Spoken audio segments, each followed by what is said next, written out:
Stage 1 of the Giro de Europe finds us on the island of Mallorca.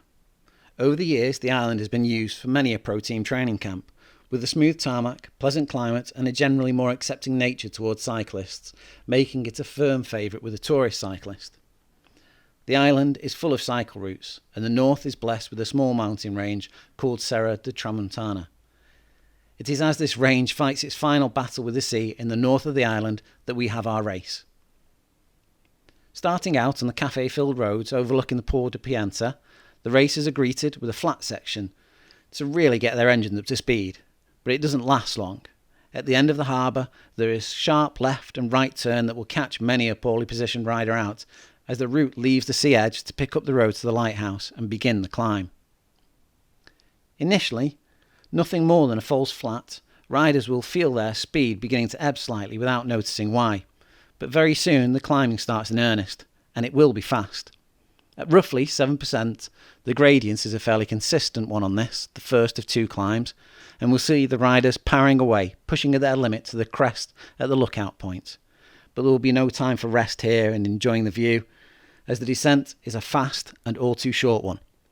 Those that have burnt too many matches on the climb will find themselves dropped from the pack on the hairpins in the descent, as the ones with fresher legs power back up to speed after the computer-applied corner braking. Before long, those who have rode this climb in real life will be recognising the scenery and feeling the urge to pull off onto Formentor beach for a well-earned coffee break. But unfortunately for them, not today. The finish tape is situated much farther away as once again the road turns skyward. In a mimic of the earlier climb, the road barely seems to climb at all, and yet speed is sapped from already exhausted legs by an almost invisible gradient. But that is where the similarities end. Unlike the first climb, this one is erratic to say the least.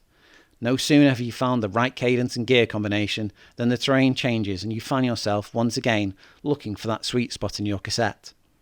This is where experience and familiarity will make the difference. With the gradient dial flip-flopping like a compass in the Bermuda Triangle, you suddenly find yourself in the dark of the tunnel. Opening back out into the light, you know that the end to this torture is not too far away, as in the distance you can see glimpses of the lighthouse that marks the end goal. With the majority of the climbing behind you, there are some brief descents that allow you to shake some life back into the legs as you head towards the skinny barriers that are all the protection that's offered on these roads. Nearing the end, the road bears to the left, and as you climb, opens up the view of the ocean and the lighthouse.